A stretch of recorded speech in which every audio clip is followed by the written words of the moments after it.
if you have a lot of you on your mind in the scrutiny department, how did I do? How do I look? How am I showing up? What's going on? Did I do it right? Did I do it wrong? Did I make them mad? What do they think about me? Do they think about me?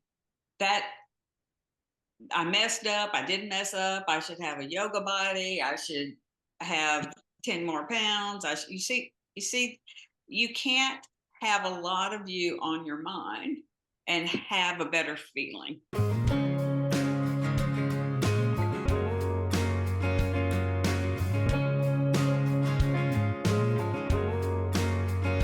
Hi, this is Cherie Ray, and thank you for coming to the conversation titled The Table of Scrutiny. Are you the main course? In this conversation, we hope to really communicate that a better experience is available to you if you're not liking the one you're currently having. And then also that you have a role in supporting what you value if you do value living in a better experience. So please take a listen and let's see what comes up in the conversation. I do really relate to kind of that yes, I am the main course. Like it's like I have these voices that seem to run my life that are not really me.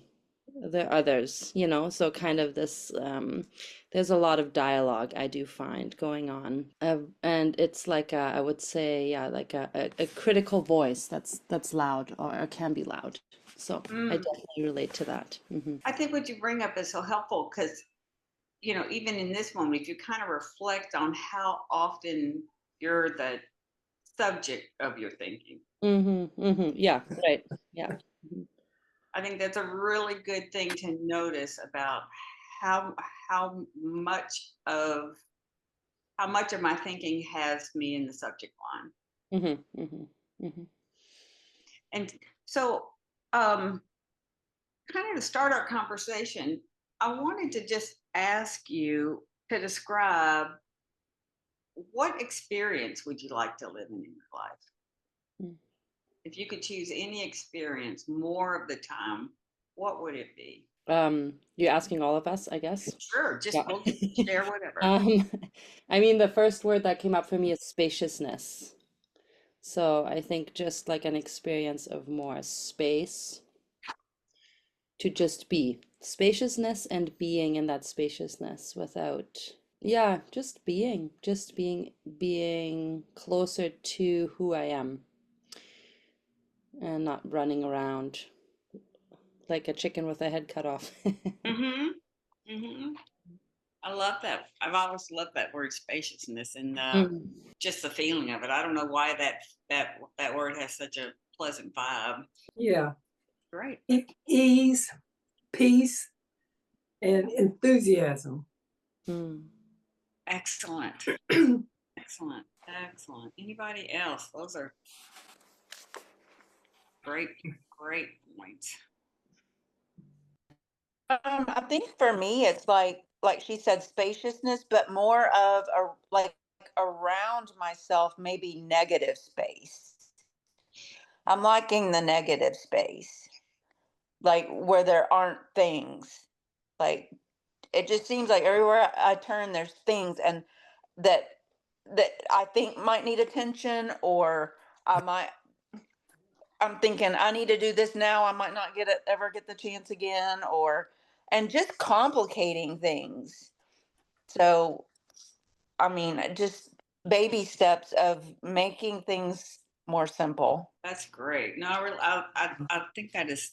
I love the idea of negative space in the same notion of it's not filled with, like we talk about in the painting process. It's a very pregnant void, but it's not already filled with something. It's filled with Mm-hmm. potential, or it's filled with possibility, or it may look like nothingness, but not it's not filled with what's already known. I guess is another way of saying it. Does that kind of feel like Right. And what you're saying? yeah, yeah. I mean, yeah, that like out like I went out this morning. I haven't really been out in like 3 days, and I was like, oh my gosh, it's so like crowded out here. Like just things and signs and cars, and I'm like, I just want to go back home. So, and just well, I've been cleaning out forever, but like my living room right now, it's got a couch and a lamp and a little table and my TV, and I'm like, you're still too crowded because I don't sit on the couch. It's just there because I guess I feel I'm supposed to own one. I don't know. Mm-hmm. I don't know.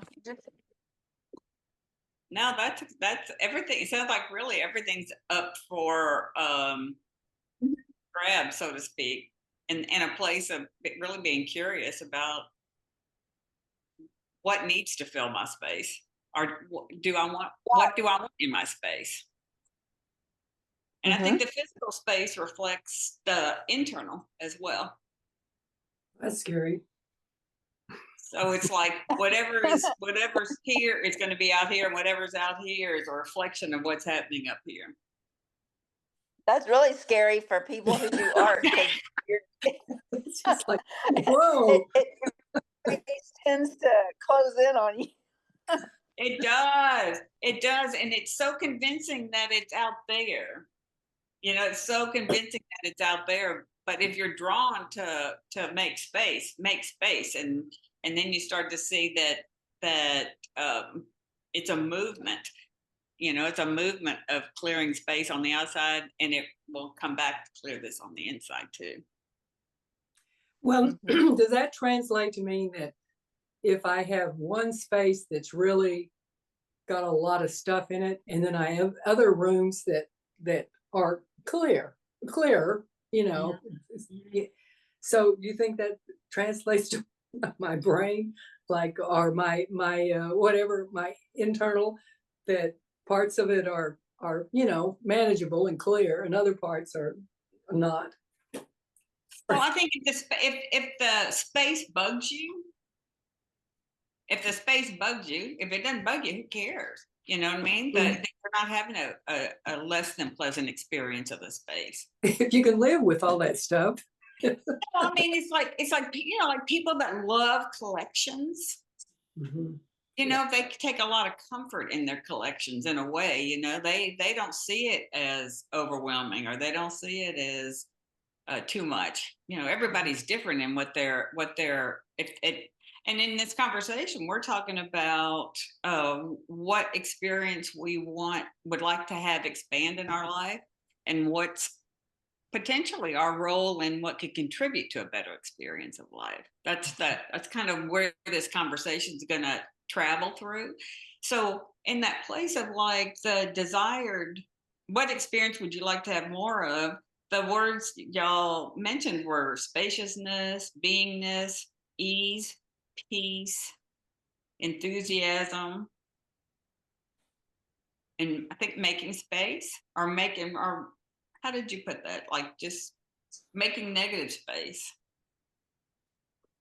So okay, so if we really take it back to what's our role in that, our role in that, and you start to notice how much of you carry on your mind all the time, how much your thinking really targets you. It's a good thing to notice, because here's the checks and balances is I'll start at the end, and then we'll reverse engineer. If you have a lot of you on your mind in the scrutiny department, how did I do? How do I look? How am I showing up? What's going on? Did I do it right? Did I do it wrong? Did I make them mad? What do they think about me? Do they think about me? That I messed up. I didn't mess up. I should have a yoga body. I should have 10 more pounds. You see, you can't have a lot of you on your mind and have a better feeling, because it's taking up that spaciousness. You see how we're relating it to, even if we relate it to the word of spaciousness, the space between your bandwidth has got a lot of you on it. And typically in a human being mind, I don't know how kind a human being's mind is so much. like the default setting, because the default setting tends to be the voices of less than, I don't know. How would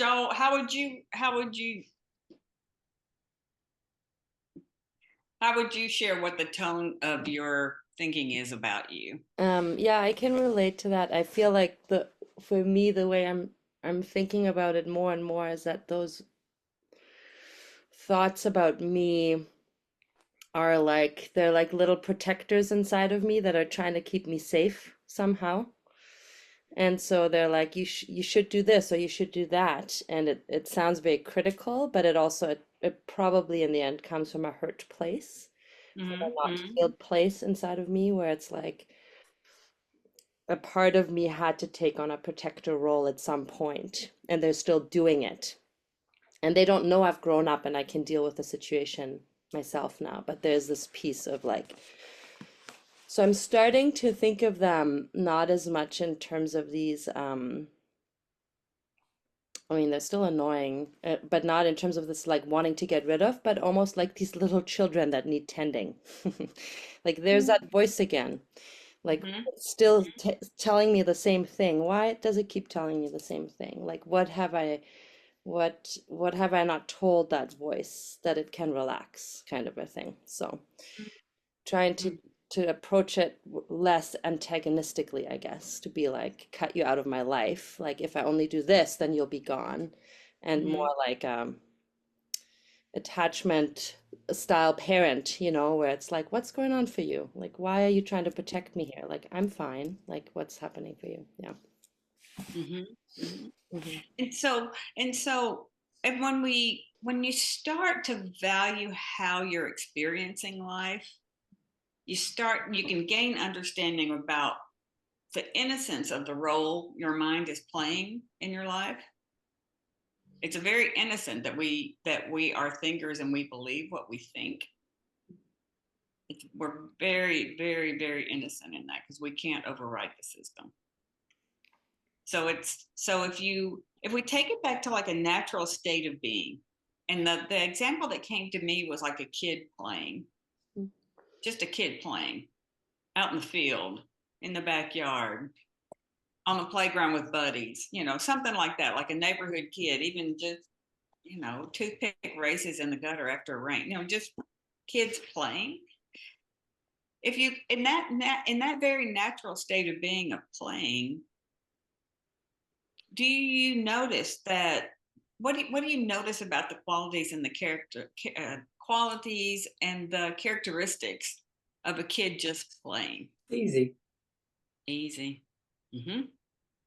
Natural. Other directed or yeah. What was that? Other directed. Meaning? Tell me what that means. Meaning, well, focused on what you're doing or what's happening as opposed to what you're thinking. The engaged. I mean, kind of engaged in what they're up to. Yeah. Whether it's building a fort or. Mm-hmm. Yeah, like Yeah. being present to the moment, like being Mhm. present to what's happening right now. Yeah. Being curious. Curious. Mm-hmm. Mm-hmm. So I think that part is like, okay, you see it in little kids when they're very young, they play and they don't have a lot of themselves on their mind. Mm-hmm. They're so engaged with the moment, they don't have a lot of themselves on their mind. Now, does that appear to be true to you? Or they're just in the zone, in the flow? I'll even say just kind of engaging with whatever life is really presenting to them. They're engaging with it. I mean, I think it's true, especially for small kids. Like, I feel like there is a point where that shifts in kids too. Um, which I mean, is similar to what, like, you talk about with point zero painting. There is a like, but yeah, I noticed I have two kids. One is 7, one is 9. And I noticed a shift in an older one. This was already a couple years ago, where that voice started to be present, the voice of criticism and of like what like criticizing her art or her output or whatever. And so, yeah, it does happen in kids too. But yeah, I think in small kids especially, there's this freedom to just be like they just are who they are. Like they don't worry about if they get dirty, what someone else is thinking. They're just like really in that moment, right? And they're really like really taking that moment in. Um, and as a parent, that can sometimes be so infuriating because you don't have time to look at the butterfly for 5 minutes but they can because they're like, this is so important, and it is. But they also lose it. I do feel like they lose it. Yeah, I was thinking that too, because it's Yeah. like the same example was like, okay, when a kid is playing in a very young natural age, they're engaged 100% with what they're doing, and they don't have a lot of themselves on their mind. Now, as they get older, somewhere in their makeup, they've picked up that there's a right and a wrong to what they're doing. Mhm. And then when you notice, I notice it in the studio when kids are around, the younger they are, the easier it is. They like blow and go, no big deal. Now, the older they get, they start looking. Am I Mhm. doing it right? Am I doing it right? Am I doing it right? So all of a sudden, they do have more of themselves on their mind, and they think there's a right way to be, and they think there's a better way to be, and there's something to get. And so I think that's a good place to, as a pointer about our conversation, is life is really has a feeling of spaciousness and flow and ease when our bandwidth is not consumed with my presence on the planet, so to speak, and how am I doing? How am I showing up? Am I doing it right? Am I doing it wrong? Because now you're really oriented to, I'll say, an outside report card Mhm. Mhm. of the idea that there's a right and a wrong and a good and a bad of how you're doing anything, instead of Well, relaxing into like doing. just like starting school. I feel like when you start school, then you start being sectioned into groups and compared and judged and everything else. So then you start questioning your how you are. Mhm. Mhm. Oh, sure. I mean, you immediately start to see better than, less than. If it's advanced placement kids or this kid, everybody's starting to get a report card about their presence on the planet. Mhm. And then the mind gets busy about, how am I doing? How am I doing? How am I doing? How am I doing? How am I doing? So we come Mm-hmm. by it easy enough in the human experience and easy enough in our current culture. And gosh, I can't even imagine how a report card on myself, as a human being, got accelerated even with just social media. Not to even add that into mix, like just a basic a basic human experience, and before an additional layer of scrutiny came onto this thing, really putting more of Well, I don't yourself. see how people do it. I don't see how people do a social media page. Like I thought about it, but then like I'm pretty confident, but I think it would just bug me because the post is about one thing and they're like, you need to turn your necklace around, your clasp is showing, that lipstick looks terrible. It has nothing to do with what's been posted, Mhm. but you're getting all these attacks on your everything. Yeah, your presence on the planet, not like you said, not even your contribution, but your sheer presence on the planet. Which Mhm. so you start to see that the table of scrutiny, when you're the subject, the prime subject at the table of scrutiny, you'll notice that there's a lot of self concern. How am I doing? There's a lot of self consciousness, Mhm.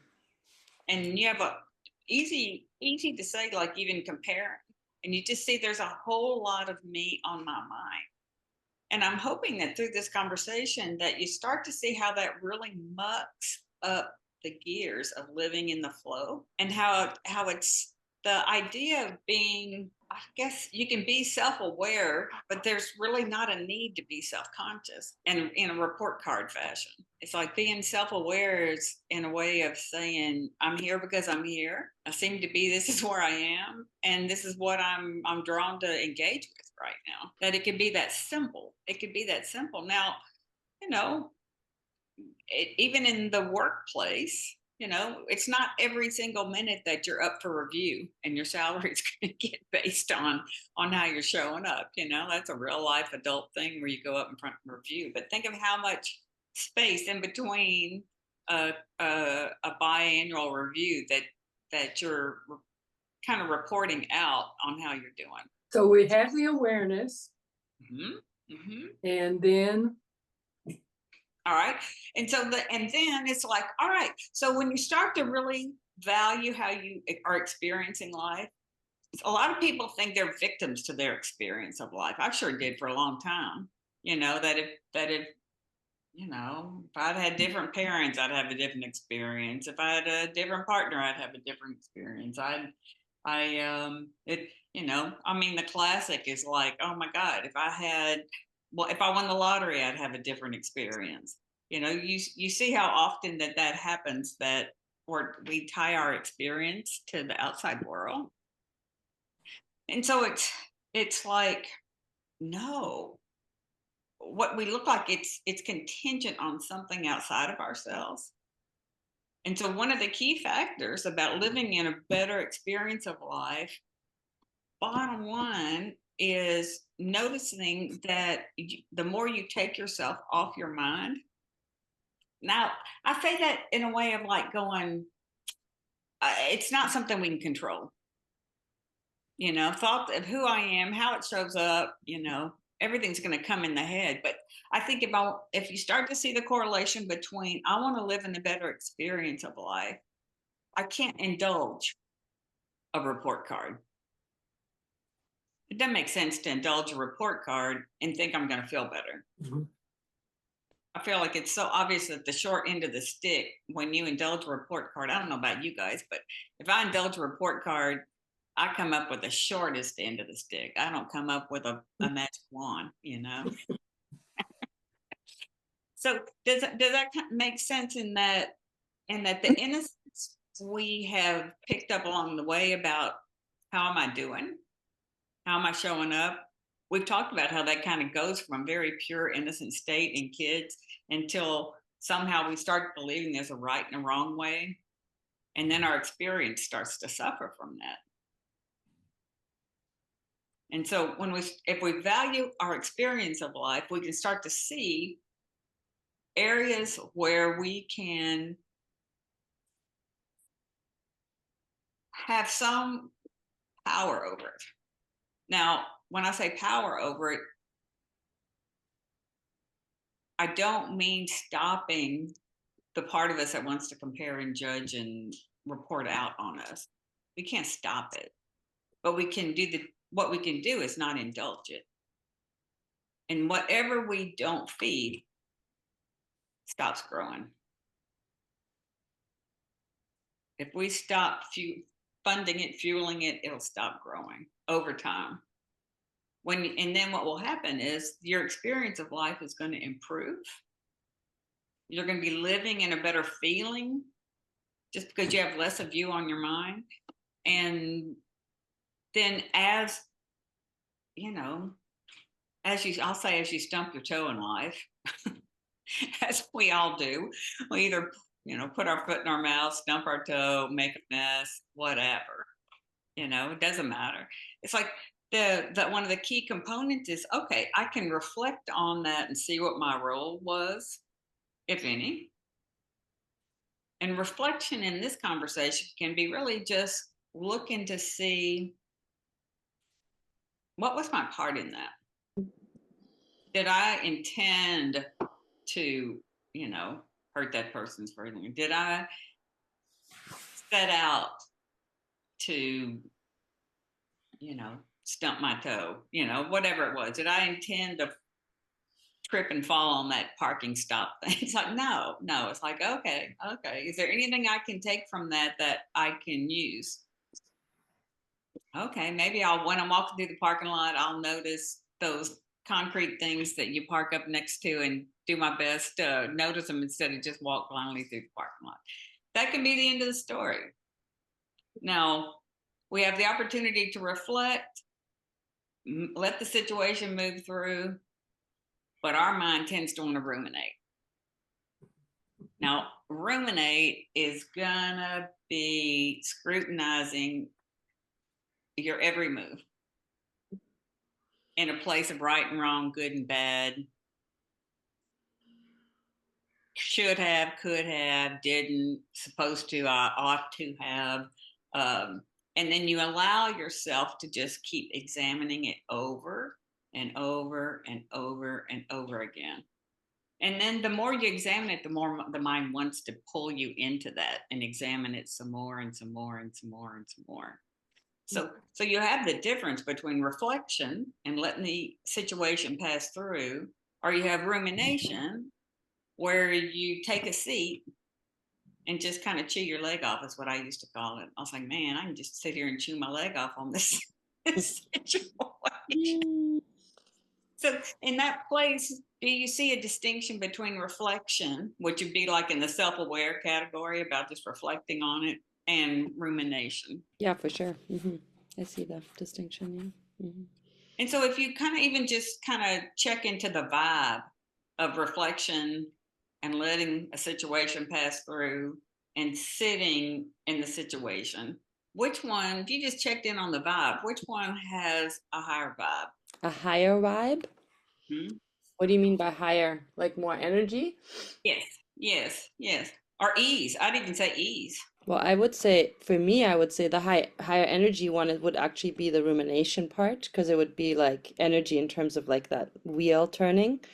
But Hmm. ease would be the reflection. So for me, maybe it's just a language thing, but Yep. higher energy for me would be the rumination part. Right. No, I'm glad you made that distinction. So it'd be like, I'll say the lighter feeling. How is that? Like a lighter feeling. Yeah. Well, then that's the reflection for sure. Great, Yeah. great, great, great. So if you want more of living in a lighter feeling, we can hmm learn how rumination doesn't serve us. hmm We can also learn the human tendency to ruminate. hmm We can't get a rumination ectomy. You know what I mean? It's just like what the mind wants to do, but we don't have to indulge it.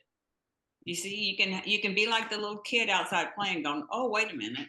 I think I'm going to engage with what I'm doing right here and now." And you might do that 100 million times a day. Who knows how many? But when you value how your experience of life is feeling, and you learn these, I'll say, truths about human nature, they're not a problem. We can just begin to take that understanding in support of what we want to have a more experience of. So if we're ruminating on something, you're going to start to feel more judged, feel more scrutinized, feel hopeless, I'll say, or feel less hopeful. And you're like, you'll get that feeling of like going, oh, whoa, whoa, whoa. If I have a role in living in a better experience of life, I see there's no return on investment in ruminating. hmm But how do you, I mean, it's like it's one way knowing that. Like I know that. That doesn't mean that it changes my experience Not necessarily. immediately. What's that? Yeah. Not immediately, or maybe for some. I mean, maybe for the Buddha under a tree, but for the most of us regular human beings, we can become aware of something, and our I'll say our intuition, our innermost wisdom will kind of tap us on the shoulder, going, "Whoa, whoa, wait, wait, wait, wait! Didn't I hear somewhere that thinking into that and ruminating on it is not beneficial to how I Mhm. feel?"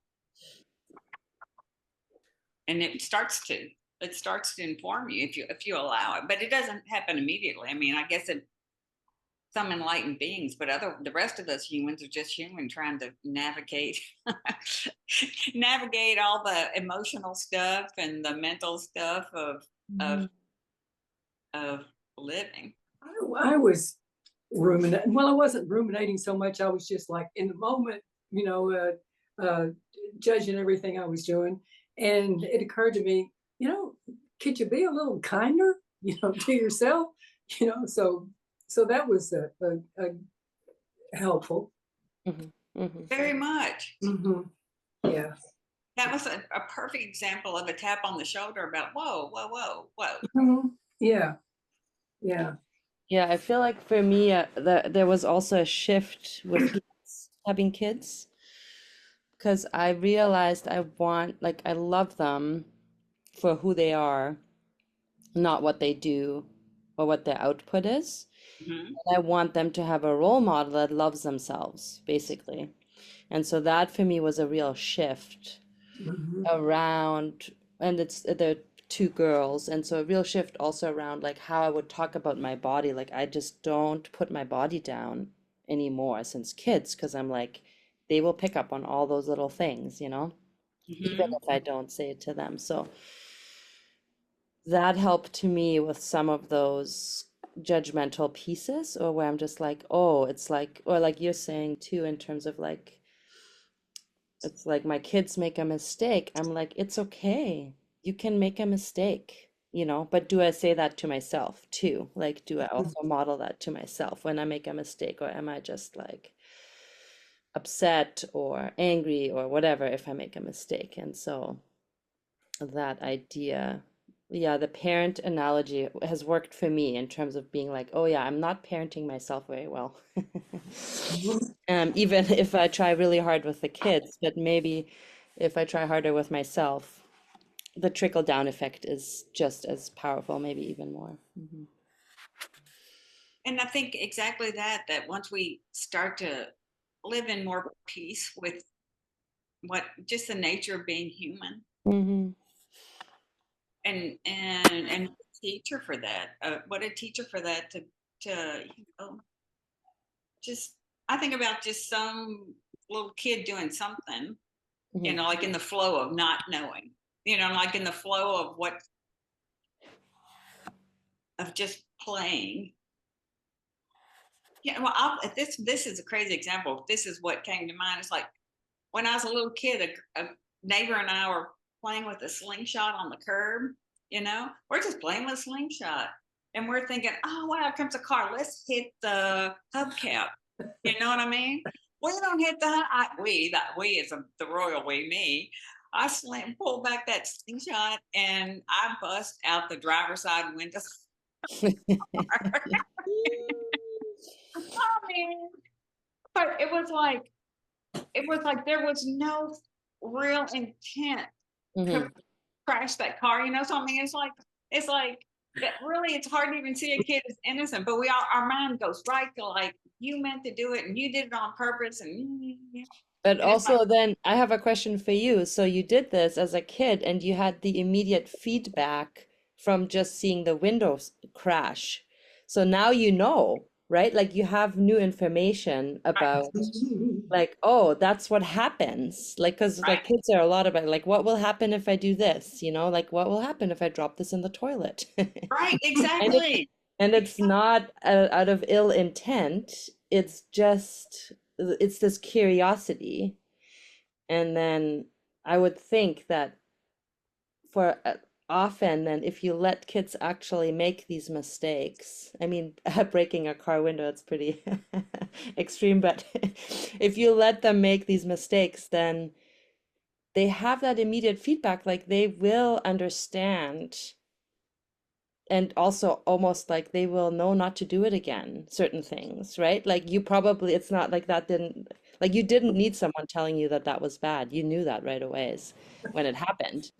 Like you don't want to do that again. But I love what you're saying about like just the curiosity Yeah. of being human, Mm-hmm. and having curiosity about life seems very much part of the human experience, having a curiosity about life. Now, I'm Mm-hmm. not saying there aren't, yeah, the window got broken and I had to figure out how to pay for the window. Great. Let me make restitution for the Right. consequences of my curiosity, but don't condemn me as being, you know, judge Mhm. me, condemn me. But and truly, as soon as that window got shattered, man, I took off. And where did I go? I ran to hide underneath the house in this Mhm. little swell where the dog would sleep because I figured no one would find me. Mhm. But to that point, it's like being able to see too that we have missteps in life as part of human nature. About I think embracing more of life, exploring more of life, um, even having emotions. It's like there's no right way to explore life or get it right all the time.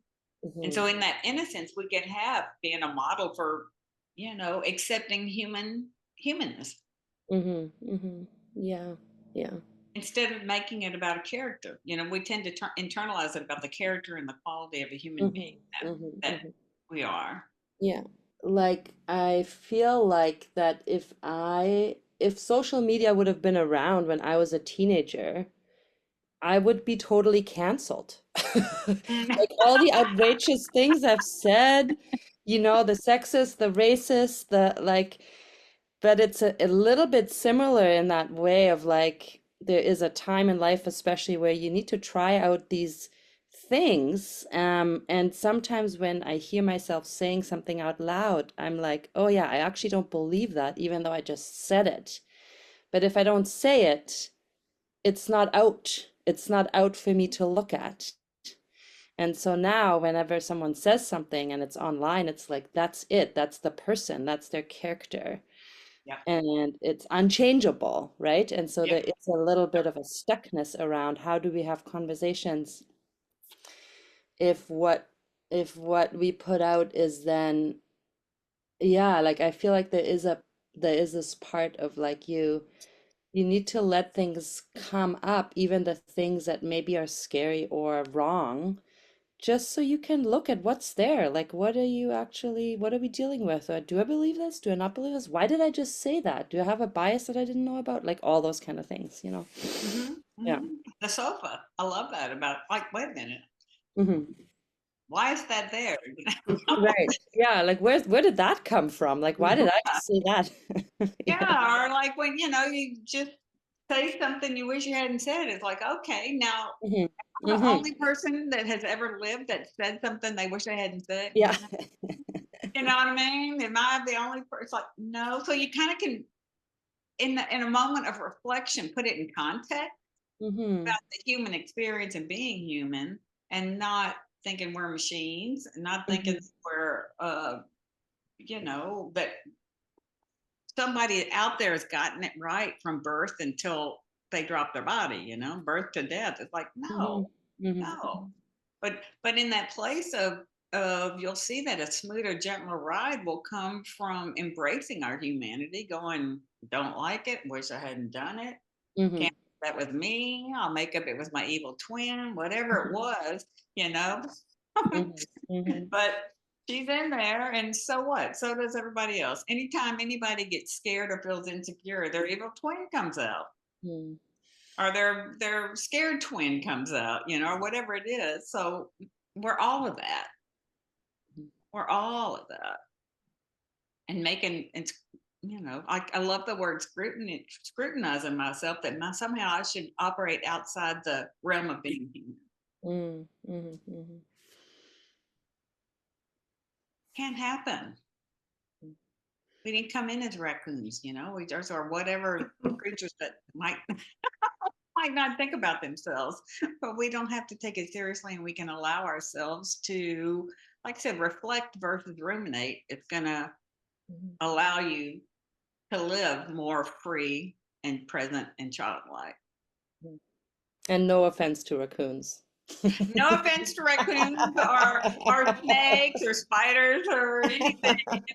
And I don't know what their experience is. I can't even speak in that because I don't know what their experience is. But they don't seem to be chewing their leg off. Like, yeah, Mhm. yeah, exactly. Any other thoughts on that? That if in feeling living, if you want to have a better experience of life, the scrutiny of you being different or better or worse or whatever than you are is not going to fund or feed a positive experience, or even just a peaceful experience, even a neutral experience. Yeah, what comes to mind is that I think to think about the option of having a different experience, or that there's I like what you said about really being even being aware that there is the option of having a different experience, and having a role in what supports that experience. Mhm. Yeah, yeah. I'm so glad you mentioned that. That really takes it down to the base, very simple level, that there's that living naturally and living more peacefully, and what separates us from living naturally and peacefully. And so even just like in this moment, what looks like in from what you've heard, what separates you from living more peacefully? Little limited thinking. Yeah, yeah. And a lack of understanding that a natural better experience is available always. That's not a fault. That's just a lack of understanding, because we've kind of been dogpiled that, not to ask for too much, or not to want too much, and not to, I don't know. And curiosity, I think, talking about curiosity about, I think that for me anyway, I think my curiosity got shut down at some point, like it wasn't even, I didn't even think about some things, like, I think about things I wish I had asked my parents, because, because I'm curious now about, but, they, I didn't even, I would never have asked them the things that I'm curious about, and that's just an example, there's just not even to let myself have that experience, because for some reason, somewhere, I got the idea that, it's either none of your business or whatever, you just, yeah, just keep your head down and don't start any trouble, Mm-hmm. Mm-hmm. Mhm. Yeah. Totally. And Totally. then did you realize that in the moment that the curiosity was shut down, or did you realize it only after um that the opportunity had passed to be curious in that specific way, like with your parents? After, After. yeah, yeah. Mhm, mhm, mhm. I can't even think of an instance where I thought, oh, wait, better not do that. It was just like a lifestyle choice. Right. It was so like intertwined, where it's like Right, so in the right. water you were drinking was like so clear that you don't go there, kind of. Yeah, Mhm. yeah. Mm-hmm. Yeah. Like an unspoken Hmm. rule. Yeah, Unspoken. There's so much unspoken. yeah, just transferred, Mhm. Yeah, Yeah. for sure. Here, this is the way you are. This is the way Mhm. we are, Mhm. whatever, Mhm. Yeah. I think for me, like when I start thinking about making my life flow more natural, more peaceful, then I get hyper focused, and then I want to optimize everything. Like I want to make a system, and I need to make a list, and I need to do all this other stuff toward doing that. But in the process, that's not good either. I couldn't agree more. Couldn't agree more, because it sounds like such a crazy paradox. It's But I taking will, away of how it's naturally going to happen. exactly. Thank you. Thank you. Thank you. Thank you. Because I'm thinking about, like, that goes right back to the little kid just playing, Mm-hmm. not having the how on their mind. Maybe that's a way of putting it. Not having the how on my mind. That's a good way to put it. I never thought of it that way until right now. But thanks to you. Thank you. So little kids are out there playing. They don't have the how on their mind. And so once we get that how, it's like, to me, that's another one of those cogs in the wheel. Because how am I going to do it? Now it's about me figuring out how to do something. Now, the other side of that coin is, and this looks true to me, but y'all take it for a test drive. whatever gave me that inspiration is going to give me the next step. I don't need to use like Encyclopedia Britannica when I can go to the web. You see what I mean? It's like everything. If I think I have to figure it out, I'm working off of old data,